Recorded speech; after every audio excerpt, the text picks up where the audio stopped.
Shalom, selamat berjumpa kembali dalam channel YouTube saya, Genus Juniman. Dan pada kesempatan kali ini kita akan membahas tentang satu tema yang penting bagi kekristenan zaman sekarang, bagi gereja-gereja zaman sekarang, yaitu Injil asli versus Injil palsu. Nah, mari kita melihat dulu di dalam Galatia pasal yang pertama ayat yang ke-6 sampai ayat yang ke-9. Dikatakan bahwa aku heran bahwa kamu begitu lekas berbalik daripada Dia, yang oleh kasih karunia Kristus telah memanggil kamu dan mengikuti suatu Injil lain, yang sebenarnya bukan Injil. Hanya ada orang yang mengacaukan kamu dan yang bermaksud untuk memutarbalikkan Injil Kristus. Tetapi sekalipun kami atau seorang malaikat dari sorga yang memberitakan kepadamu suatu Injil yang berbeda dengan Injil yang telah kami beritakan kepada kamu, terkutuklah dia. Seperti yang telah kami katakan dahulu, sekarang kukatakan sekali lagi, jikalau ada orang yang memberitakan kepadamu suatu Injil yang berbeda dengan apa yang telah kamu terima, terkutuklah dia. Perkataan yang begitu keras. Kita tahu bahwa surat Galatia adalah surat yang pertama ditulis oleh Rasul Paulus setelah dia disahkan menjadi rasul. Nah, kali ini kita akan membahas tentang Injil asli atau Injil palsu versus Injil palsu. Nah, perhatikan ada kata mereka begitu lekas berbalik. Apa maksudnya? Karena jemaat di Galatia, mereka telah termakan oleh orang-orang yang mengajarkan pembenaran dengan menjalankan hukum Taurat. Meninggalkan Injil sama dengan meninggalkan Allah sendiri. Para pengajar dididik dalam ajaran-ajaran kaum Farisi yang mencampur adukan ajaran Kristus. Dengan demikian, ajaran tersebut telah merusakkan Injil yang sejati. Nah, Injil lain itu adalah ajaran dari para pengajar yang masih berpegang pada agama Yahudi. Sebenarnya mereka tidak membuang Injil. Mereka ingin menambahkan ketaatan kepada hukum Taurat sebagai penyempurna keselamatan. Itu di dalam Galatia 5 ayat yang ketiga. Bagi Paulus ini bukan sekedar penambahan, tetapi pembuangan terhadap keseluruhan Injil.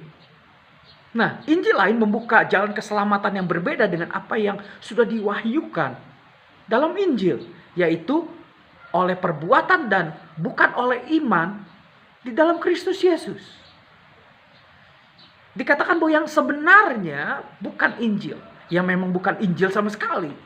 Ajaran yang memutarbalikkan Injil Kristus dan menghancurkan, menjungkir balikan fondasi-fondasinya. Nah, kata memutarbalikkan dalam bahasa Yunani adalah metastrepo. Itu bukan hanya sekedar perbedaan, tetapi kontras atau pertentangan.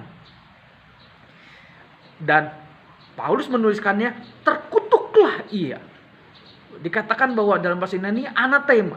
Nah, Paulus mencela ini untuk melawan orang-orang yang membuat suatu Injil baru di mana hukum Taurat sebagai pengganti kebenaran Kristus.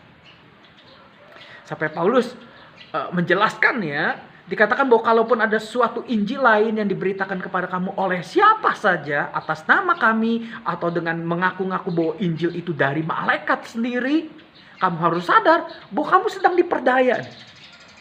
Dan siapa saja yang memberitakan Injil lain menimpakan kutuk pada dirinya sendiri dan sedang menimpakannya juga kepada kamu. Sekarang kita tarik relevansinya di zaman sekarang. Injil asli versus Injil palsu. Kita melihat bahwa seringkali khotbah-khotbah di gereja saat ini itu hanya seputar tentang berkat, kekayaan, uang, dan kemakmuran. Betul? Jarang sekali gereja yang betul-betul fokus kepada salib Kristus. Tapi yang lebih menarik tema khotbah saat ini di zaman postmodern ini adalah tentang berkat Tuhan. Karena apalagi di zaman sekarang, masa pandemi seperti ini, orang banyak yang susah, sepertinya Injil tentang kemakmuran itu memberikan kelegaan kepada orang Kristen zaman sekarang.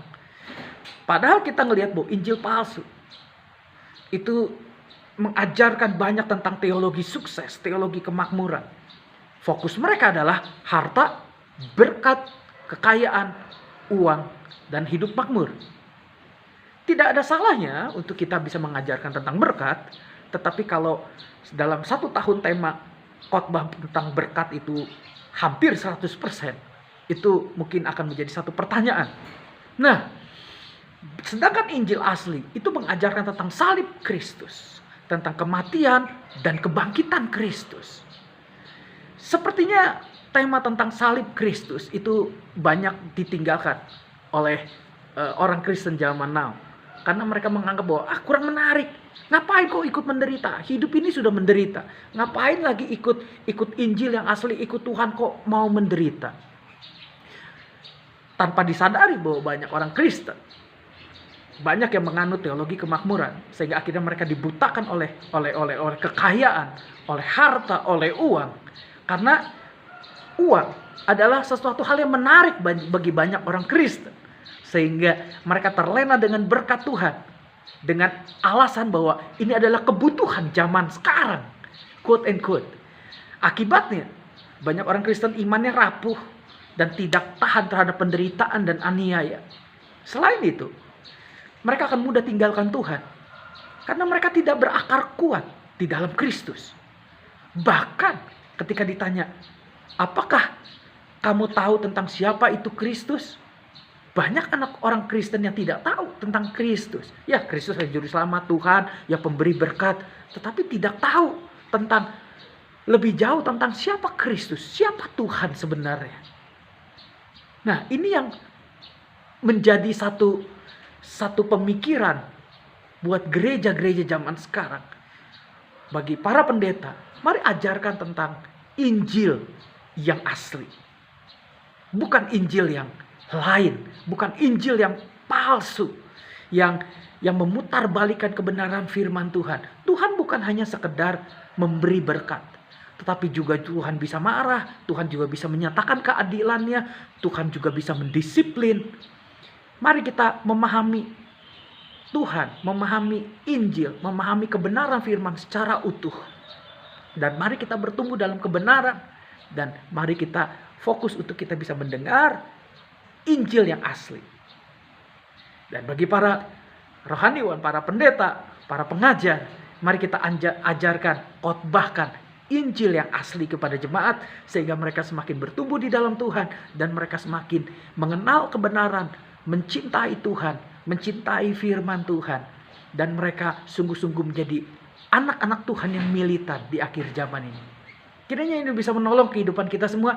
Tuhan Yesus memberkati.